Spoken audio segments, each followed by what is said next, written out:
bukas lamang noong November 2016, ang Grubhub ay isang 1,600 square meter food park na may 19 food stalls. So ang kakaiba sa Grubhub is talagang artsy kami na type of food park. Kasi sa Grubhub may tatlo kaming dining area. So dito sa una meron kaming tawag namin yung junkyard dining bar. Lahat yun recycled materials.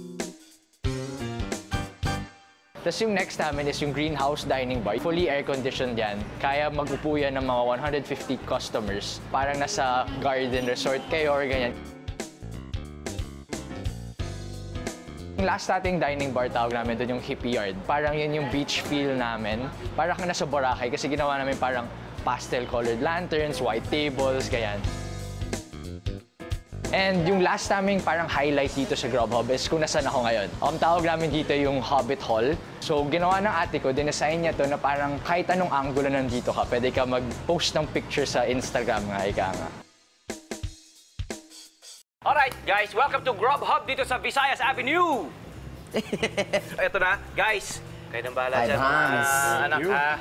Okay, 500 pesos ang ibinigay natin sa ating mga reviewer at sila ay may task. Ang task nyo ay kumain. Kumain. Ang hirap. Perfect. Hirap ng buhay, no? Ibang klaseng buhay ito. Ang challenge ay 500 pesos lamang ang dala nyo. Okay? Kanya-kanyang strategy, kanya-kanyang diskarte. Let's do it. Okay. Let's go! Tara.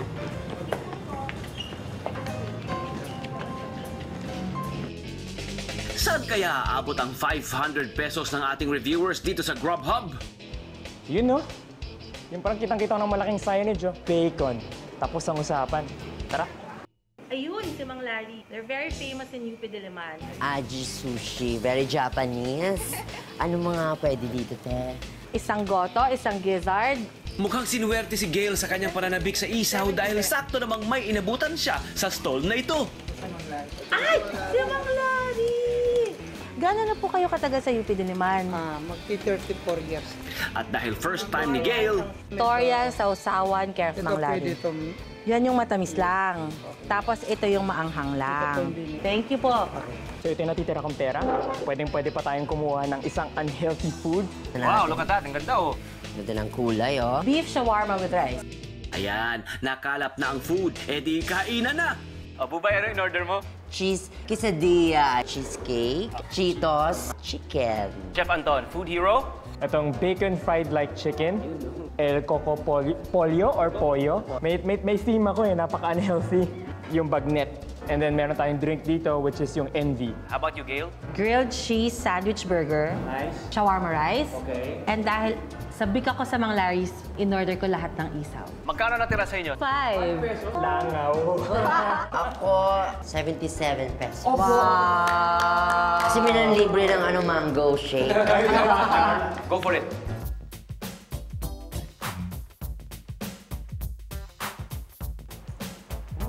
Awesome. Malasang-malasa. Malambot. Tama ba nakikita ko? Niyog ba yung nakikita ko sa kanyang balat? And malalasahan mo yung parang pop bits ng nyog. So yung coconut niya, parang nagpadagdag siya ng texture doon sa balat. Yung maganda yung pagka-fry nila kasi usually kung ganito, you run the risk of burning yung coconut bits.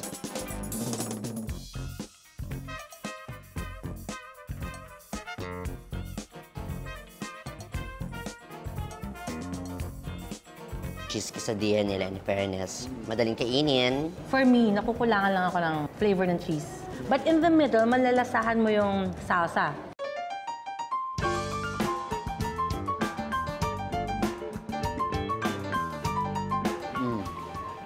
Go, go, go. Go. Uyo! Kaya naman. Ang sarap na to. Tsaka may basag pag kinain mo na yung Cheetos.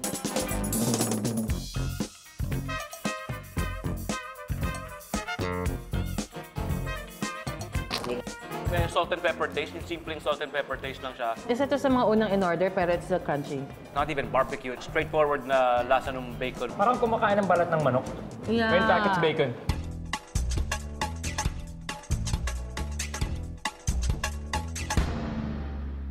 Cheese sandwich burger. Grilled cheese sandwich ng burger pa. Yes.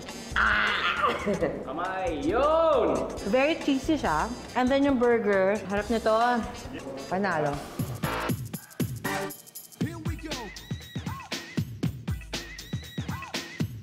Isa sa mga in-order ko and talagang ayokong palampasin is yung Mang Larry's isawan. So let's try it. Alright. Actually, matagal na ako hindi kumakain ng isaw. So I'm excited na mangyari sa matatry So na. ano sausawan natin? Ganda oh. Uy, ang ganda malapot. Malapot yung ano niyo.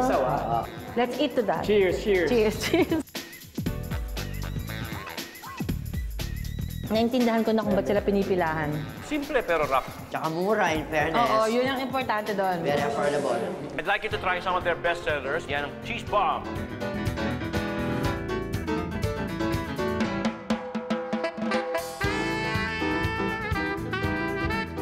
Parang siyang Oh. sushi.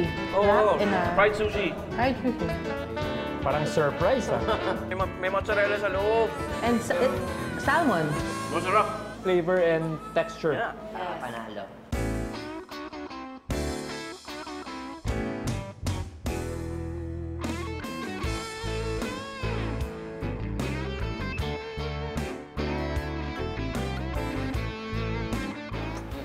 Yung garlic aioli niya, labas na labas yung lasa. Rice niya, sakto lang. Pag imagine mo yung pagka-fry niya, may konting crisp pa siya eh. Siyempre, because chimichanga siya, fried burrito nga, you expect yung crunch, nandun siya. And then you expect the cooked rice inside. And then, dahil nga beef, malasang-malasa with the cilantro on top. Oh, yeah. best chimichanga. Yeah, Best masarap siya. chimichanga. I like So it. far. I Sarap like sa it. akin. To experience more delicious food, visit Grubhub at 47 Visayas Avenue, corner Congressional Avenue Extension, Quezon City. Nagbukas noong November 2016 ang The Truck Park, ang sinasabing largest food park daw in Marikina. At may 35 food stalls sila. Binubuo ito ng mga shipping container na parang mga truck. Ang Filipino talaga mahilig yan kumain. And because Marikina is being known also na isa na rin sa destination when it comes to food. So that's why naisip namin na why not bumuo ng isang food park na rin.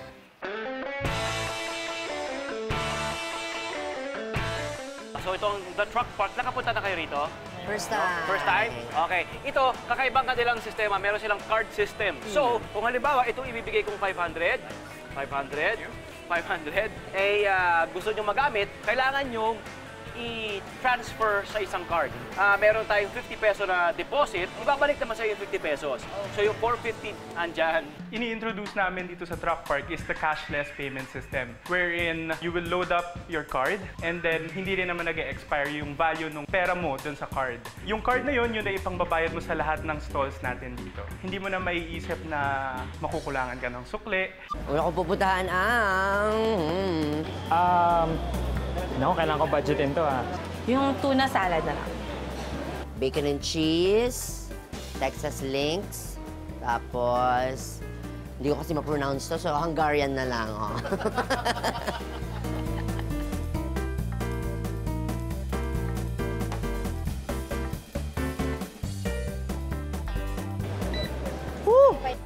Uy!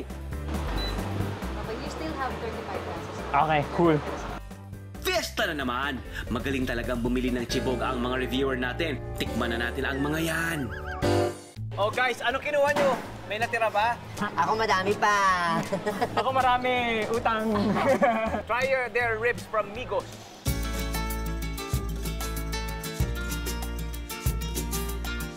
Kung talagang malambot siya,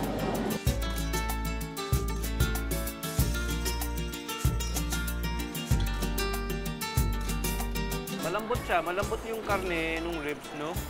Saka manamis-namis. Nalalasa mo yung barbecue na flavor. Tsaka di ba alat? Manamis-namis, di ba? Yung tenderness ng rib, kung nag-fall off the bone ba siya. Yung tinatawag nilang pork tender, kaya na ng tinidor nyo. Ba yung lambot, parang ako, malambot. Kaya I'm sure nababalik-balikan ko to pag halimbawa makapunta ulit ako dito sa Marikina. malalasahan mo na matagal nila siyang minarinate. And then they grilled it to perfection talaga. So, sakto lang. Since kakatapos lang ng Valentine's Day, when you're making ribs kasi parang ano yan eh, parang relationship. It takes time. Wow! You slowly cook it. No? Hashtag hugot. May mga pahugot.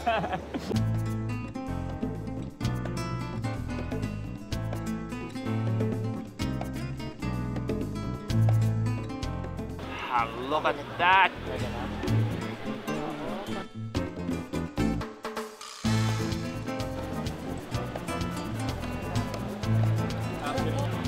Oh, ito no. Ganyan. Yung ball niyan may mozzarella. yung white one. Pwede kang pumili ng iba-ibang klaseng toppings. May mozzarella, may shrimp, yung isa yung may seafood, yung may makulay. Kumuha rin ako isang shrimp na piraso, isang pirasong shrimp. Back and forth daw sila sa Singapore, na-inspire sila doon. Kaya Singaporean laksa yung style nila. Just you have choice na rice noodle or flour noodle. Ito flour. Ay! Bakit? Bakit? Ay! Nasa iyo Sige, rin naman. sige. Refreshing. Diba? Kalasang-kalasa niya yung laksa sa Singapore, so para siyang authentic talaga. I mean, I believe authentic nga siya because she said the owners go back and forth. Hindi ko na mapakita yung mozzarella sa bowl. Ito na naramdaman ko na. Sarap. Masarap nung kainin pag inaantok ka, it will wake you up, promise. May konting... Before you go a bit back. of heat. Meron siyang yung coconut sipa. milky na flavor. And you would know na it's Singaporean laksa kasi meron siyang coconut milk. Yung Malaysian one kasi it's a little bit sour. Feeling ko ako si Maricel. Maricel. Laksa. Ano ka na?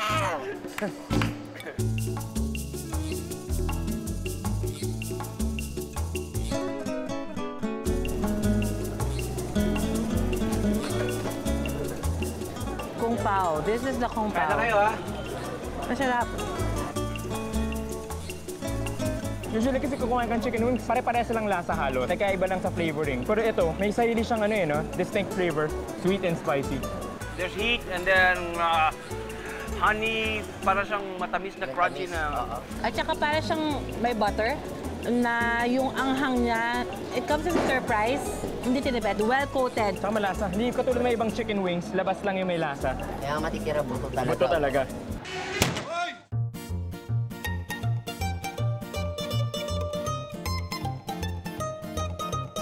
So yung rice niya, merong manggang hilaw. Hanggang nilaw.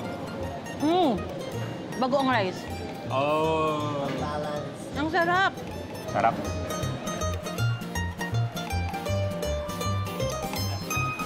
Sarap. Tsaka hindi maalat, ha? Bro, kaya muna ka. Kaya mo muna. Sarap. Great muna. In fairness, very Filipino yung yung pagkain yon, yung budol fight. Tsaka hindi na kailangan ng ulam. Kung parang perfect na siya kahit yung kanin lang. Tsaka maganda yung bagong na ginamit nila sa rice. Hindi siya sobrang overpowering. Hindi malansa, hindi masyadong maalat. Pag kinain mo yung mamitas, parang kulang na ng beach.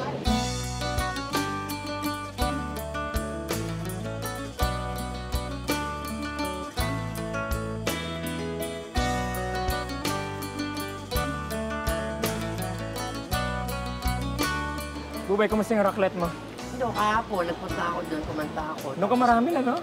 Marami kang raclette. Racket yun. Racket. Kaan ko na. Aray, ang raclette. Sakit yun. Ay, sakit.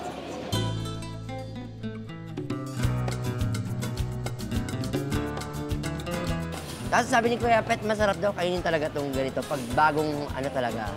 Pambagong kumukulo-kulo ng cheese. Ganda na pag-slice nila ng no? Very no? True to. Yeah, raclette to scrape off. Piece to scrape off. Pala yun. Yeah. Napakasarap niya. Talagang halata mo na ingredients niya ay hindi tinipid. Very generous sila. Mayaman. Tsaka perfect siya dun sa potato na nakasama niya, kapartner niya. Maganda yung combination nila eh. You have salty, you have something that's mild, and may sour ka. You eat it all together, symphony of flavors in your mouth. Yung bagnet na binagonga na yun, orderin ko yung kasama ng puting kanin. Sasamahan ko ng kahit laing or itong hipong umaaligid na yan. Okay na. Yeah. Diba? Kung gusto ko, purong Pinoy lang. Diba? Masarap siya. Manamis-namis sa bagoong. Interesting yung laki portion. Sana ganyan kalaki yung portion. Ang ganda ng portion. Sana ganyan talaga yung portion. Yung laki. Bukod sa masasarap na pagkain, may isa pang paandar ang The Truck Park. Here in the Truck Park, we have a shootout. It's a basketball shootout wherein kapag naka-reach ka ng a certain number of points, pwede kang manalo ng brand new na sapatos. Rubber shoes from Zeus.ph. We're inviting everyone to visit us here at the truck park here in Marikina, located at Hill Fernando Avenue, Marikina City. Kabubukas lamang noong December 2016, ang Carnival Food Park ay isang carnival-themed food park na may 26 food stalls. Mula sa entrance hanggang sa mga decor, malaperya ang peg. Alright guys, welcome to Carnival Food Park! Excited! Saya oh, sa Carnival. Saya ng Food park siya. feel. Okay guys, Wow. you know the drill? 500? 500? Thank you. 500? 1.5 ka na. Okay, dito sa Carnival Food Park sa Marikina, may humigit kumulang 25 na mga food hubs dito. Maaari nyo subukan. Ready na kayo? Let's go. Ready na. Oh wow! Mukhang kakaiba ang mga napili nilang pagkain.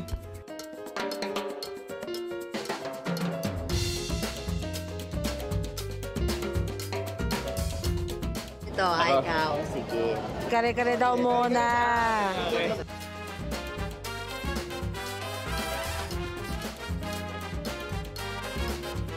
Bagnet kare-kare. So, ang sarap niya. Tsaka yung sitaw, ang crunchy. juicy. Crunchy, yeah. Yeah. Tamis. Pero ako lang sana, maraming sarsa. Yeah. Totoo, yun ang Kasi kare-kare swimming eh, no? Swimming. Tama.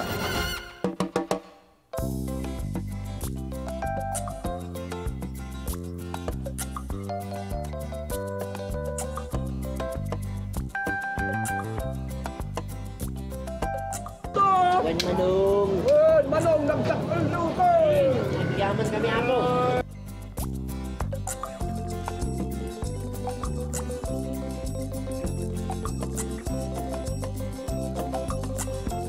Presentation pa lang ng pasta, feeling mo creamy na siya kasi nakikita mo yung cheese bits sa ibabaw plus yung creaminess niya. Tapos, I try to eat the bagnet stand-alone. Ang sarap. Creamy pasta, white cream sauce sa pasta na merong vegan longganisa. Kahit wala na nga akong bagnet eh. Okay na eh, no? Okay yung pasta, napaka-creamy, nakalalasahan mo yung longganisa bits niya nandoon, and napakasarap ng bagnet. And yung cheese niya, sarap. Okay. Very filling. Good job. Well,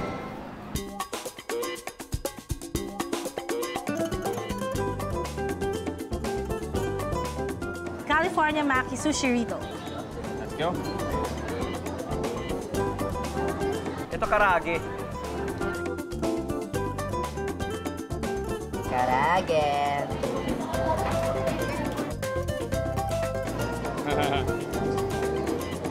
California Maki kasama. Wala tong kaibahan sa normal na California Wala. Maki. So, Iba lang yung shape niya. Yeah. Mas malaki lang siya.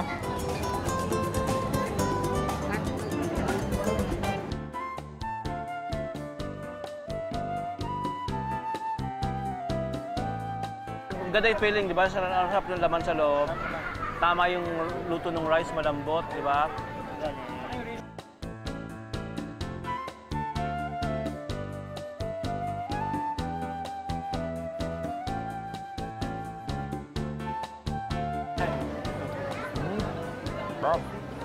it's not your typical sisig eh. Di ba normally ibabasa? Because siguro dahil hindi luto yung itlog. I mean, Yung ginagawa kasi ng itlog or kahit yung mayonnaise sa sisig is para yung to bind yung yolk. to bind. binders. Some people, they make use of brain. Utak. Baboy. Oo. In fairness, masarap, masarap. May tamis, may asim, may anghang, may crunch from the tofu. And flavorful, very flavorful. Masarap may kanin.